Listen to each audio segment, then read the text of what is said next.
إن الأعاجم أن ينظروا إليك غدا يقول هذا أصل العرب، فإذا اقتطعتموه استرحتم. يقول الأعاجم هذا أصل العرب، فإذا اقتطعتموه استرحتم، فيكون ذلك أشد لكلبهم عليك وطمعهم فيك. ليأتي ابن الخطاب الآن ويرى ماذا يحصل للعرب من الأعاجم.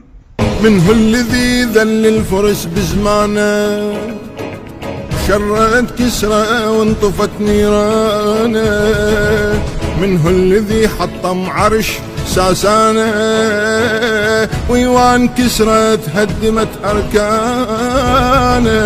زور كتب طلعت كذب بسوالف الشيرازي، اتخبلت بس قل شنهيش ورطك متوازي.